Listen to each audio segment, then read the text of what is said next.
What's good, YouTube family? This your God Bless One. Thank you for watching another episode of IsmokeHiphop. Look, man, I'm gonna just get on with it. A certain YouTuber by the name of Mr. Campbell. This is a public figure. I can't say the whole name because this guy gets lawyers involved. Being that this guy is certain personnel that gets police involved, we're gonna stick to the YouTube restrictions and guidelines to talk about this. Now, almost 2 weeks ago, Mr. Campbell was involved in a situation with the police department. He had a dispute with them regarding a gun that was sitting out in front of his house. Now, what he says is, he seems to come up with many stories. Mr. Campbell said that an intruder came to him and attacked him and tried to kill him. This is educational purpose-based video. We're not targeting anybody. We're merely giving the news and giving what happened to a public figure. That's all we're doing over here. Now, Mr. Campbell says an individual came to his house and tried to take him out. He tried to cause his demise. Now, Mr. Campbell said he fought the guy off and the weapon came loose. He dropped it on the ground and the guy ran away. I know it sounds far-fetched, but the story gets more crazier. Now, Mr. Campbell eludes questions, eludes situations, eludes running home for his safety. He stands out front and calls the police. Guys, check this out. The police gets there. Does he give them information to help him? Does he B, slows down and gives a graphic, detailed proportion of what happened? Or C, just sit back and let the police do their investigating duties? Nope, none of the above in the word of John.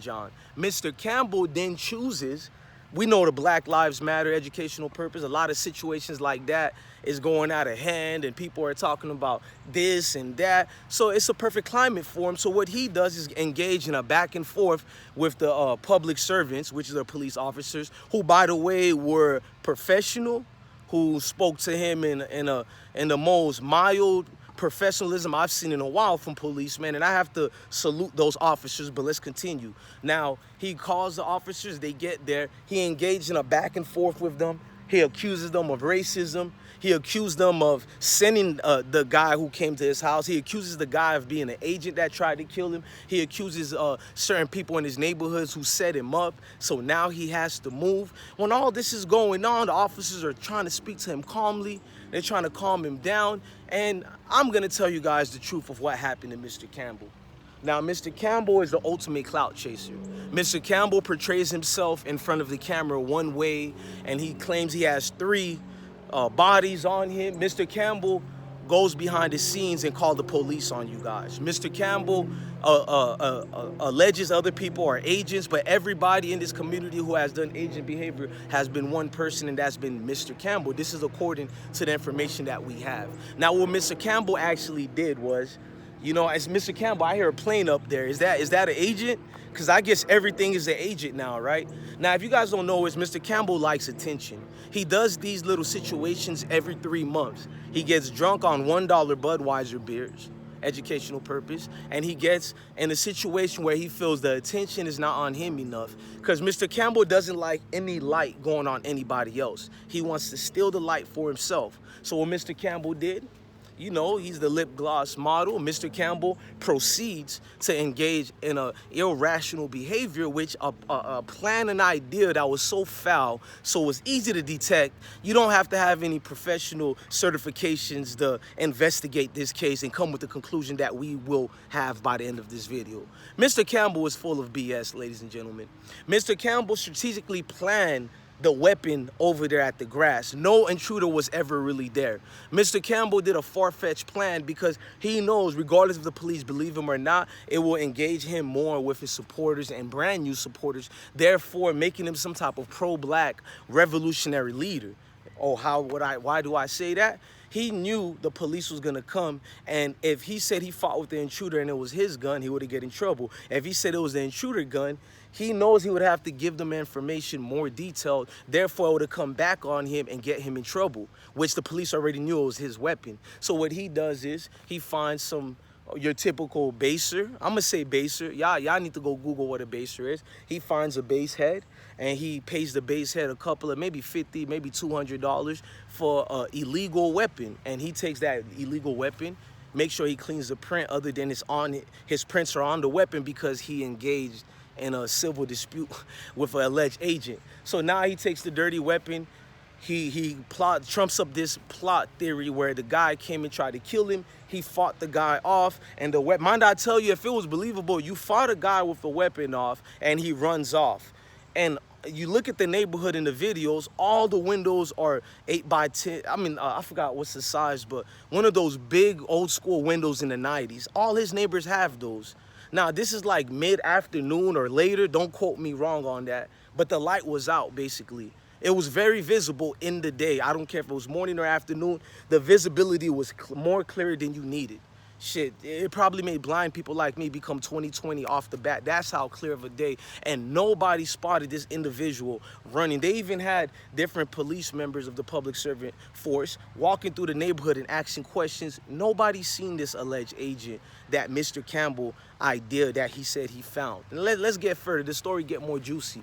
Now, I thought this was supposed to be about his life in danger, and this was supposed to be about the weapon. When the cops get there, they just want to know where the intruder's at so they can save other citizens from this so-called agent. But Mr. Campbell focuses on the weapon on the ground. I'm not giving you that. Give me, he wants his own weapon back. He's like arguing with them and everything but the actual event that happened. He starts telling them he's called them several times. They've never helped him. He calls them again. He's like, you guys are never there for him. You guys plot against him. Then he says, neighbors, I have to move because everybody's against him. He was everywhere. And I've been in the military before. I have MP friends, military police that is, and I know how they sum up to idea when someone is lying. So pretty much by the body language and what the cops, the police lingo they were doing to each one another, I clearly see what was going on, and they were basically letting each other know this guy's full of BS. But, you know, because they're public servants, you still have to give that person respectful attitude no matter how insane they're behaving, irrational they're behaving, how much of a threat they really are, because they still have to behave in a, their job is to serve and protect. Whether you want to believe that or not, that is what a lot of policemen do. Because if you look at those policemen that came to Mr. Campbell's house, they were outstanding. And you can tell if the cameras weren't there, that was the one time I would have applauded the police if they did some things. Because this dude, Mr. Campbell, was waving his synthetic arms everywhere, and you just seen steroid juice flipping and flopping everywhere coming out of his mouth. And it was black and white and Asian cops there. It was a beautiful diversity of policemen. The only evil entity of energy that was there was Mr. Campbell. And it's like you wasting everybody's time. There are people, and then they said in Greensboro. I thought he said he lived in Jersey or New York. It sounds like he lives in North Carolina right now. So maybe he doesn't, but he seems to be the real agent here. Because you call the cops here, they're trying to perform their duty, their job. When you hear somebody just fought somebody off with a gun, you're not only supposed to save the life of other people with a weapon, you're supposed to save the life of pedestrians, civilians, and you're supposed to enact in that unfearful way of, you know what I'm saying, like making sure you keep everybody in that community safe. If you look at the vicinity, you said the guy ran off on foot. So now their job is not only to protect and serve you, dum-dum. Their job is literally supposed to make sure everybody in that neighborhood and other people are safe by you giving them a full detail of how this alleged person looked like. So you never wanted to, you said, I'm not snitching, I'm not talking, I'm not gonna help you. So that tells me you're trying to show people on YouTube how strong you are. You're trying to show people how well managed you are. See, a lot of you liberals, I don't want to be disrespectful, but when I see a liberal, no disrespect to anybody, but liberals mostly have this